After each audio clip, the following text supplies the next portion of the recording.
Hello everyone and welcome back to Turner's Tutoring. I'm Mr. Turner with our math video today. We have a word problems with multiplication and division for grades 3 to 4.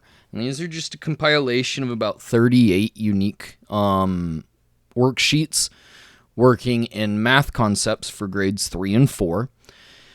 With that being said, I got this at Dollar Tree, and I don't know exactly how much it's going to be now, but I got it for around $1.25. So if you are a parent looking for extra support, I don't know if you'll be able to find the exact packet, and it is kind of a packet, but I don't know if you'll be able to find the exact packet at Dollar Tree now. But if you go through the teacher section, you can still find good teaching sources for under $2 that you can have for your child to be able to practice in. So let's go ahead and get on to our first one, or the first page of this math concepts.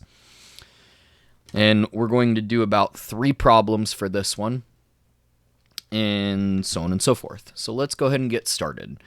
For today's concept, we've got equal groups of objects. So it's right here, equal groups of objects. And we're going to be working on word sentences, breaking them down, and how I would break them down if I was working with a student, either one-to-one or as a group. And we're going to then answer the questions and think of a few different strategies. So let's go ahead and get started with number 1.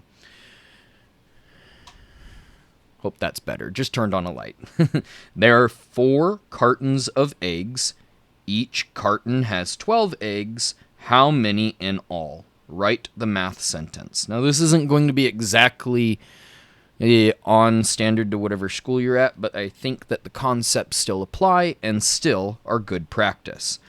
So, we are working with multiplication, and we're going to be doing it as a multiplication equation and then repeated addition equation, and we're finding the similarities in that. With that being said, my first strategy, now that we've read it and we know what we're working on, we're going to go in and we're going to circle the numbers. So I'm going to be using pen, but if you were doing this at home, definitely use pencil so that you can erase your mistakes. I'm not going to be able to do that, but I need you guys to be able to see this on the video. So our first one is 4, and our second number is 12. So I don't see any other numbers, so more than likely we're using both of these numbers for the equation. Our first one, 4 cartons of eggs. So there's cartons. That would also be considered groups. So we're working with groups of objects. Cartons is our group, and each carton has 12. So 4 cartons, 4 groups of 12. What does that equal? So if we didn't know our multiplication facts, which it's A-okay, this is a 12's fact or a 4's fact, we can also use repeated addition. And basically what this is saying is in each group, how many are there? And we know that there are 4 groups, 1, 2, 3, 4 groups. With each carton or each group, there are 12. 12, 12, 12, and 12. And so now we've turned this into an addition equation as well. So I've jumped back and forth to kind of show the relationship between addition and multiplication. That being said, if I know my multiplication facts, I know that 4 times 12 is 48. And I know this, if I were to go do the addition, I could do 2 plus 2 plus 2 plus 2. That's 2, 4, 6, 8. 8 in our ones place, and then 1 plus 1 plus 1 plus 1, which gives us 4. Now, when we draw a picture, basically all this is saying is that we do our groups as circles, and then we count out each one. And for the sake of the video, I'm not going to fill it in with 12 dashes, but you would do that on your own. But I've got 4 groups, and in each group I've got 12. Now, if you were doing this at home, what I would definitely do is I would switch out that number to 12 lines, and then that would allow me to count each line individually. Let's go ahead and move on to the next sentence. So number 2, the grocery store sells bags of plums. That's kind of needed information, but not kind of needed information. They're setting up what we're talking about, so it is good, but we don't see any new information. Each bag contains 9 plums. Each bag is our group. Our group contains 9 plums, which is our objects. If Mr. Murphy buys 3 bags of plums, how many plums does he have in all?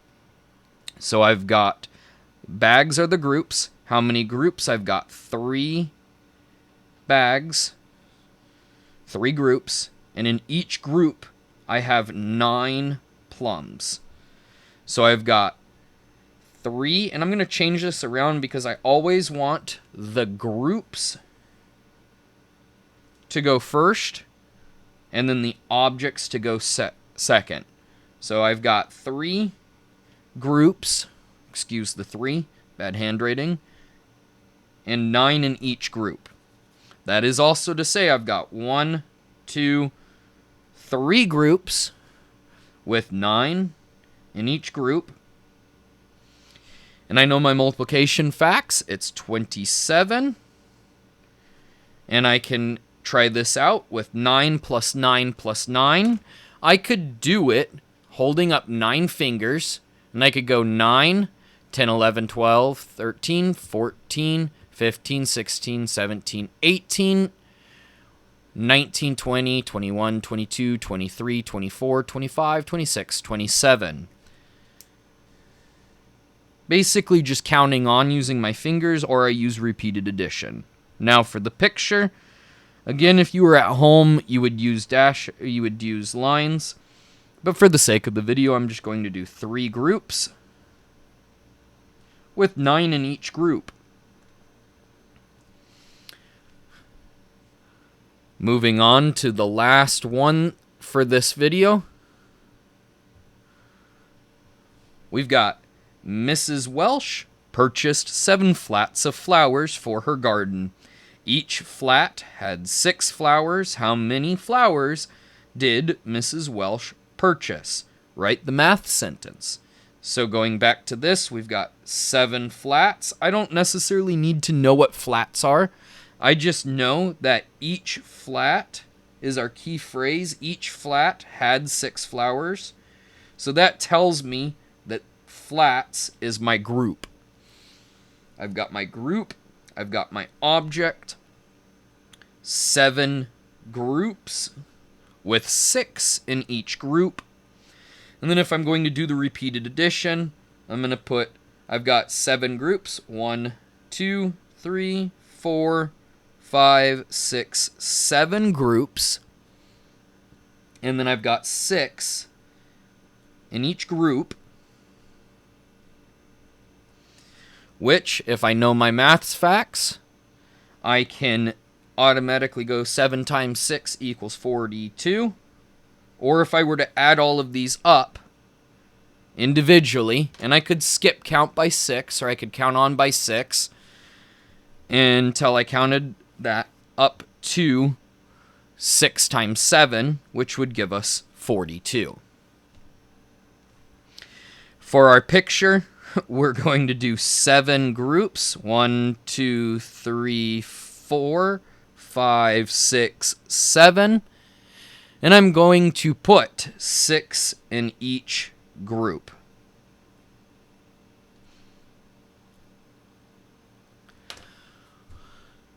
Which, if I were to add this up, or if I was doing that at home, the other strategy would be to put 6 lines in each group so that I can go and count each individual 6. If I was really starting from scratch on multiplication and wanting to liken that into a picture, I would do the lines. Even though it would take a long time, it would help me to more accurately get the question correct and be able to count on. Thank you for joining me today with equal groups of objects, working in our math practice packet and working on the concept of multiplying and repeated addition. I'm Mr. Turner with Turner's Tutoring. This has been our math video for the week. If you are liking these videos, Please definitely like and subscribe and help us reach 1,000 subscribers. That is our next milestone that we are reaching for, is 1,000 subscribers. So tell all your friends to subscribe if they can without getting in trouble. Thank you again for joining me, and I wish you guys a wonderful rest of your week.